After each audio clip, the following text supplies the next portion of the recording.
Morning, everybody. Right, just while I take a second, I've got a quick question I want you to ponder, either on your own or with the person next to you. If you had to fight either one horse-sized duck or 40 duck-sized horses for 5 minutes, which would you rather have to do? So just take a second, discuss it amongst yourselves. Give me a second just to compose myself.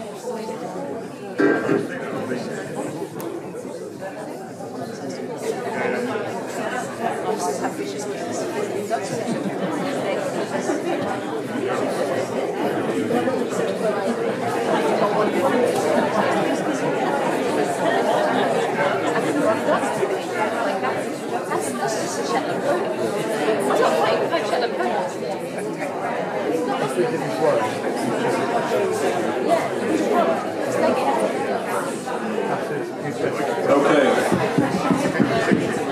that's great. Thank you all. I heard some really great points and some questions. Jobo wanted to know if you have a weapon. You've got whatever you've got. But yeah, it's good. Keep pondering it, and I'll be around afterwards if anyone wants to continue the conversation.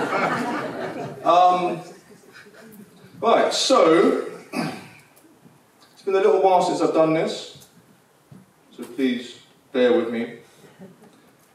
And I'll be completely honest.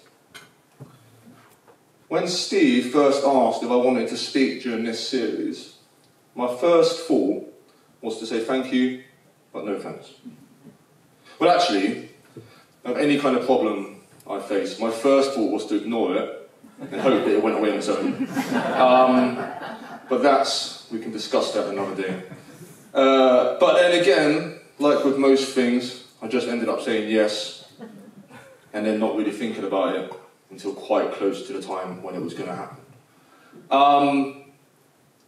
And then when the passages and the subjects were shared, my heart sank a little bit, I'll be honest. Because for me, it seemed, I can put the first slide up, if that's possible. Thank you. The passage seemed to be kind of all about the things that we shouldn't do. All about behaviours that we should avoid. Things that were like wrong, a list of behaviours that we really should be not doing. And I thought to myself as I read through it, I've done most of those things. And some of them quite recently. If you look at the next slide, actually, you know what, let's read through it first, because we probably should read the passage before we begin. So let me read it for us. Put to death, therefore, whatever belongs to your earthly nature. Sexual immorality, impurity, lust, evil desires, and greed, which is idolatry. Because of these, the wrath of God is coming. You used to walk in these ways, in the life you once lived. But now you must also rid yourself of all things, such as these: anger, rage, malice, slander, and filthy language from your lips. Do not lie to each other, since you have taken off your old self with its practices, and have put on the new self, which is being renewed in the image of its Creator. Here there is no Gentile or Jew, circumcised or uncircumcised, barbarian, Scythian, slave or free, but Christ is all and is in all. So yeah, I read that and I thought, uh-oh. And so if you look at the next slide, those are a list of the things that we shouldn't do and that were kind of in that passage. And I went through them all and I felt like I could kind of tick off quite a lot of them. We won't go into detail, about it. But again, I'm around afterwards, so I'm happy to have a chat. But I didn't feel particularly well equipped to speak on the subject. So my first thought was, maybe if I try really, really, really hard, I could not do anything wrong for a few weeks, and then it would be okay to come and speak about it. How do you think that went?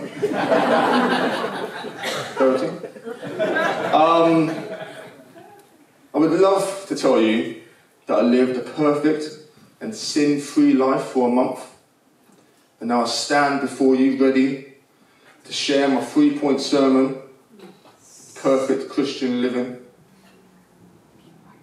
But that wouldn't be true. None of you would believe me, and like I said, Verity and the kids are here to tell you the truth. Thankfully, I continued reading past the list of behaviours, past the things that we shouldn't do, and I found another really helpful, reassuring and encouraging word. Let's go to the next slide. Boom. Being. So look at that word for a little while. Isn't it weird, right? As words get, when you see a word really big, and you look at it for a while and you read it over and over again, it begins to make no sense and doesn't look like a real word. But it is a real word. But that word, for me, was one of the most important parts of this passage. It's only small. I've made it bigger. But it says in verses 9 and 10, "Do not lie to each other, since you've taken off your old self with its practices and have put on the new self, which is being renewed in knowledge in the image of its creator." It doesn't say you have to be perfect right now. It doesn't say, why haven't you got all this stuff figured out yet, stupid? It says being. And that word being might as well be in massive letters underlined. It says you have to put on the new self, which is being renewed in knowledge in the image of its creator. It's happening now. It's continuous, it's being, it's a continued thing that's going on. And I find that so reassuring, that we're being constantly renewed to be more like Jesus. And that can only be a positive thing, can't it?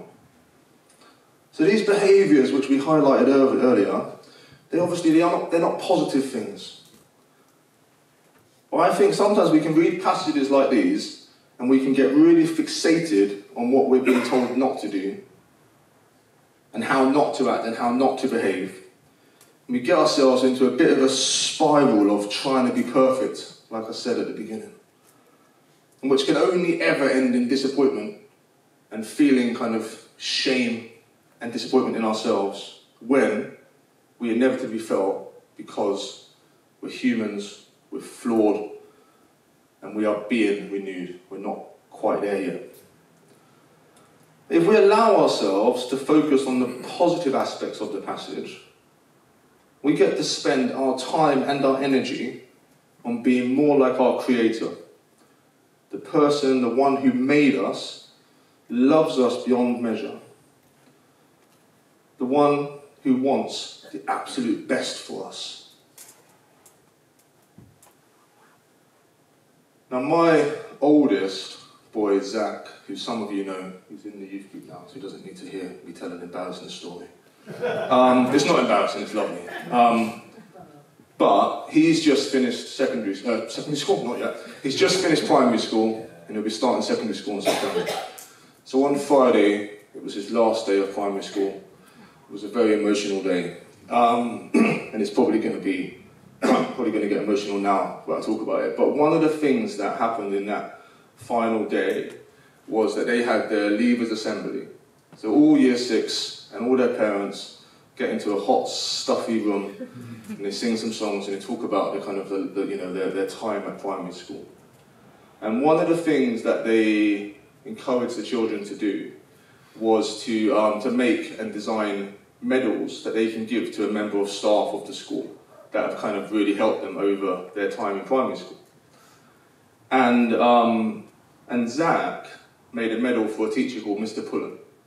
Now, Mr. Pullen was Zach's year 5 teacher, so not this last year, the year before. And he was just one of those teachers who was just spot on for our child, you know what I mean? Like they connected. He's like a 6'8" giant of a man, but incredibly kind, incredibly gentle, and he just got Zachy, like he really got him. And at this point in Zach's school career, he was kind of struggling a little bit to make friends and to know what to do with himself when he wasn't in class. Loved being in class, struggled a little bit with the rest of the stuff. And very time I went to Mr. Pullen with these concerns, and Mr. Pullen, he just got it, and he understood it, and he did stuff that went above and beyond what you'd expect of a teacher. Sorry. And so when Zach made this medal for him, and he gave it to him in the assembly, he said, I want to give this to Mr. Pullen for teaching me how to be my best self. And that got me then, and it still gets me now, as you can tell. But he saw Zach, and he wanted him to be his best self, and he went above and beyond to make that happen. And I kind of feel like that's what happens the more we get to be like Jesus. You know what I mean? We are becoming more of the best of ourselves. In becoming more like him, our behaviours inevitably change because we're becoming more like Jesus. And we will inevitably become more loving, kinder, more patient, more content. And if you look at the next slide. No, sorry, the one that you were on before, because you thought ahead. Well done. If we look at those things that we were told to avoid, this isn't perfect, and there's some a little bit of shoehorning things in here, a little bit, I'll be honest, but I think that the things that we learn from being more like Jesus are kind of in direct opposition to those behaviours that we're told to avoid. And so we don't have to worry too much about not doing these things. We just do more of these things, and then we inevitably do less of the other things. And that's easier, isn't it? It's easier to think, well, I want to be more loving, I want more contentment, I want to be more patient, than to think, I've got to be less angry, I've got to have less malice, because that's really hard, trying not to do things. But if we let Jesus change us and become more like Jesus, those things, I think, probably just start to slide away. But like with all good things, there's work that needs to be done from us as individuals. While we're being made more like our Creator, the passage calls us to put to death the things that are hindering that. Now obviously, if we could just put them to death and that was the end of it, that would be quite easy, wouldn't it? Because once things are put to death, they don't come back. We don't have to worry about it. So we could say, I've put to death anger. Therefore, I will no longer be angry. So next time I turn the TV on and I see Donald Trump, I won't be angry because I put anger to death. And I also won't use bad language because I put that to death as well. But we all know it's not that simple. And the Greek translation for the phrase put to death, as it's used here, is used metaphorically. And it means to deaden, to deprive of force and vigour. So it's not a put to death and then it's gone and it's dead. It's we're not giving it life. We're depriving it of vigour, we're depriving it of force. So the challenge for us is to identify the things that are stopping us from being like Jesus and to deprive them of life, to not feed or to encourage them, to do the opposite of when you're trying to grow a plant. And for the church in Colossae, it was the things that we read. It was sexual immorality, it was anger, it was greed. Things that for a church community could be really damaging. And so one of the things to consider is, what does that look like for us at Abbey? What are the things that stop us from collectively growing to be more like Jesus? That's the conversation that we need to be constantly having, isn't it? Yeah. As a church, as a leadership, as a community, what are those things? What is the list for us? But what about us as individuals as well? What are the things that stop us being renewed in the image of our Creator? What does it mean to look like Jesus? And whenever I think about this, I'm always drawn back to a passage that has been kind of ever present in my time as someone who loves Jesus. It's on here now. It's Matthew 25, 31 to 45, and this might be a passage that is quite familiar to people. It's the sheep and the goats. I will read it real quick. I'll just whip through it in case you haven't heard it, and it's quite small, so you might need to read it. So when the Son of Man comes in his glory, and all angels with him, he will sit on his glorious throne. All the nations will be gathered before him, and he will separate the people one from another, as a shepherd separates the sheep from the goats. He will put the sheep on his right and the goats on his left. The king will say to those on his right, "Come, you who are blessed by my Father. Take your inheritance, the kingdom prepared for you since the creation of the world. For I was hungry, and you gave me something to eat. I was thirsty, and you gave me something to drink. I was a stranger, and you invited me in. I needed clothes, and you clothed me. I was sick, and you looked after me. I was in prison, and you came to visit me." And the righteous will answer, "Lord, when did we see you hungry or thirsty and give you something to drink? When did we visit you? When did we see you as a stranger or needing clothes and clothe you? When did we see you sick or in prison and go to visit you?" The king will reply, "Truly I tell you, whatever you did for one of the least of these brothers and sisters of mine, you did for me." Then he will say to those on his left, "Depart from me, you who are cursed, into the eternal fire prepared for the devil and his angels. For I was hungry, and you gave me nothing to eat. I was thirsty, and you gave me nothing to drink. I was a stranger, you did not invite me in. I needed clothes, you did not clothe me. I was sick and in prison, and you did not look after me." They will answer, "Lord, when did we see you hungry, thirsty, or a stranger, or needing clothes, or sick, or in prison, and not help you?" And he will reply, "Truly I tell you, whatever you did not do for one of the least of these, you did not do for me." And for me, I just think that passage describes exactly what it looks like to love Jesus and how that will impact on how we treat other people.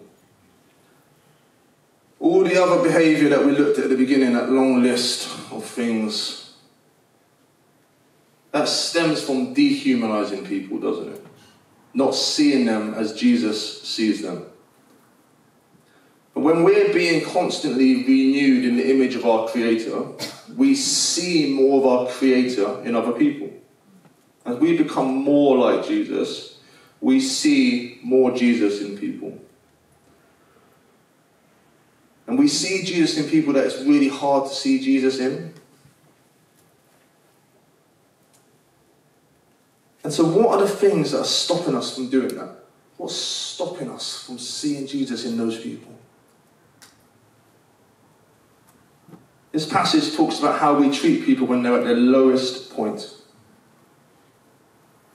And what does that look like for people who love Jesus in 2024? How do we treat prisoners? How do we treat the homeless, addicts, refugees? And we'll stick the next slide up.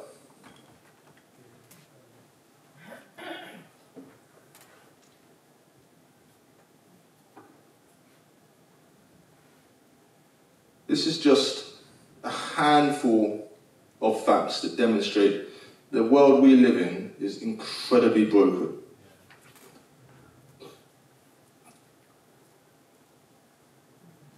And it might seem like I'm kind of slightly going off topic, but Steve should have known when he asked me that I would generally always I whenever I'm speaking, I generally just find myself coming back to this stuff, because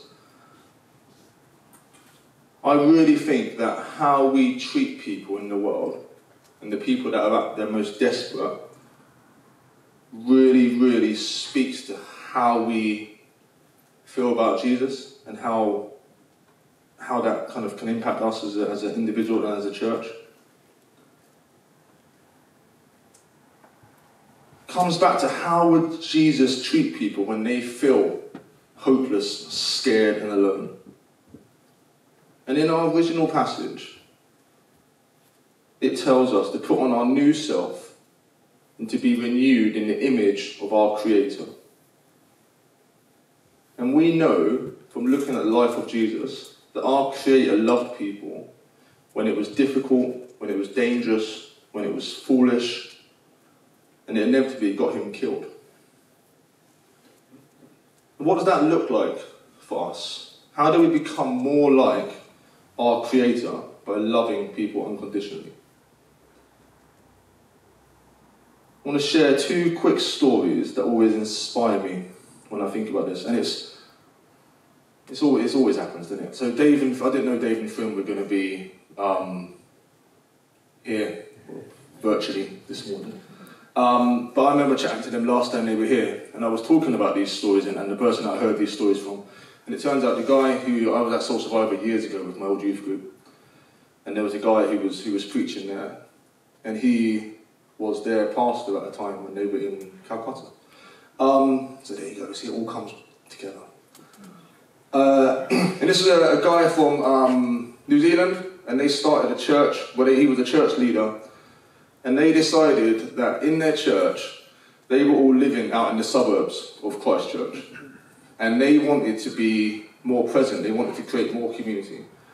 So a bunch of them moved from the suburbs and they moved into the city centre, and they sold their kind of big houses in the suburbs, and they bought flats and apartments in the city centre. And their intention was to be, have a radical kind of open house community situation, where they just kind of all lived together and shared stuff and interacted with the people that lived where they lived. And they told this story about one day they'd just finished a Bible study on Matthew 25. And they'd looked at it and they were talking about what that meant. And then someone knocked on their door. There was a guy who led the church, and his wife and their daughter. And the guy knocked on their door, who had just been released from prison. He was hungry and had no clothes. Wait, he had some clothes, obviously the ones that he was wearing, but had no other clothes. And he said, I need some help. And someone told me there's a church here. And they were like, yes. And they just finished reading, and they were like, well, we better take this seriously. So they invited him in. And this guy's name was Marcus, and he was a drug addict and an alcoholic. And he'd been in and out of prison for his whole life. And he came, and he lived with them, and their daughter, and his wife, and their family, and he got involved in their community. But he still had all those issues, you know what I mean? He wasn't fixed. He didn't come and live with them and then suddenly start behaving perfectly. He was being renewed. And he came to know Jesus, but his life was still very complicated. And one day, the guy who tells this story, Anthony, said that he was at home, and Marcus had gone off, and he'd sometimes disappear for days at a time. And he got a call, and Marcus had died. He got involved in a kind of a botched drug deal far away from where they lived, and he'd been killed. And obviously they were upset, and it's a member of their community who passed away. And he said at the funeral, quite a lot of people came up to him and said, isn't it a shame that, the experiment failed almost, you know? Marcus died. And he said to them, Marcus is always going to die. He had health problems and issues that had come from the life that he'd lived. And it was almost inevitable that he wasn't going to live a long life. He was going to die. But for a while, he also was loved. And that wasn't inevitable. That was something that happened because people chose to love him. And that's what happens when you kind of go above and beyond and you choose to treat people like Jesus. But that's not easy, and sometimes it's really hard. And like I said, some people are really hard to love. Some people that you work with or that you see can be really hard to see Jesus in them. I know that there are people here that work in the kind of, in the charity sector, who work with the homeless, who work with prisoners, who work with young people, who we see people at their most difficult. And I'll be honest, sometimes it's hard to love them. When someone's threatening you, when someone's trying to attack you, you don't see Jesus in them straight away, right? And so the other story that these guys told was about a guy who was part of their church. And he used to be so in New Zealand they had this motorcycle gang called the Mongol Mob. And they're like savages. And they all tattoo their whole faces. And there was a guy who lived in their community who was part of that gang. And he used to be a debt collector. And he came to know their church. And he started being part of their church. And one day he came to this guy Anthony. And he said, I need a picture of Bob. Now, Bob was a homeless guy who was part of their church community. And the guy, the biker, whose name was John, he comes to this guy and says, I need a picture of Bob. He said, why do you need a picture of Bob? I know you don't like Bob. And he said, no, I need a picture of him. Give me a picture. And this guy who ran the church had a board of members of their community that he'd taken pictures of, and he gives him this picture. And he says he started to freak out because he knew they didn't get on. He knew that this guy, this homeless guy, Bob, really wound him up. And they'd had arguments before. And he said, and he knew what this guy had done in his life. He knew that he wasn't he wasn't a calm, peaceful man. And he was like, so he gives him this picture and he's half thinking he's going to use it to give to some of his old friends and they're going to try and find Bob and it's going to be a bit of a nightmare. He gives him this picture. And he says, a week later, the guy comes back with the picture and he says, here you go, I don't need it anymore. And he's thinking, oh crap, why is he giving me the picture back? Because he killed him, he doesn't want it to be evidence. He gives me the picture back and he says, why did you need that picture? And he said, okay, yeah, I can tell you now. And he said, you're always talking about loving people. You're always talking about how we should love people, Anthony. But I couldn't stand Bob. Bob really wound me up. He was always asking me for cigarettes. He was always asking me for money. He was always there. He annoyed me. I hated him. And so I took his picture because I could not spend any time with him. Couldn't stand being in the same place as him. So I needed his picture so that I could hang out with him and get to know him a little bit. And he says, so every day this week, when I get up in the morning, I look at the picture of Bob and I say, morning Bob. And then I put him on the table opposite me and we have breakfast together. And we talk while we're eating breakfast. And he's rude, he doesn't answer me back. But I tell him a little bit about myself, I ask him questions. And then I go about my day and I come home and Bob's there and I tell him about my day. And he said, I learned that me and Bob are quite similar. And I got to know Bob this week. And then this morning I was on my way over here to see you and I saw Bob, I saw the real Bob. And I ran over and I gave him a big hug. I said, Bob, I love you. So I don't need the picture anymore because I can hang out with Bob. And he told this story and he said like that's crazy. That's not normal behaviour. Like talking to a Polaroid of someone in order to get to know them, it's not. That's not sensible. It's not normal. But it's what this guy needed to do to learn to love Bob. Right?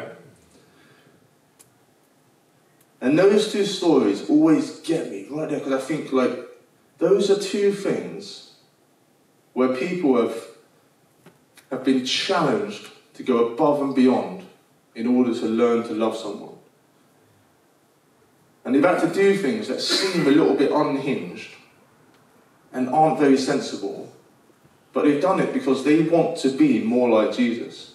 They want to learn to love people in the way that Jesus loved people. And if we look through the life of Jesus and the people that Jesus interacted with, there are countless stories of Jesus doing quite unhinged things in the name of loving people, aren't there? And I think that's the challenge for us as a church and as individuals. What does it look like as a church when we love people the way Jesus loved them? And as individuals, who do we need to sit with a Polaroid of and learn to love them in the way that Jesus loved them? Let me just say a quick prayer for us. Father God, thank you for the way that you loved. Thank you for the way that you loved us. Thank you that we are being constantly renewed to be more like you. Thank you that you want to show us our best self. Thank you that you went above and beyond and you did ridiculous things to love people. Show us what that looks like, Lord, for us as Ebby, in our community, in Hawfield and Lockleys. And show us as individuals, Lord, who are the people we need to learn to love, and what do we need to do to make that possible.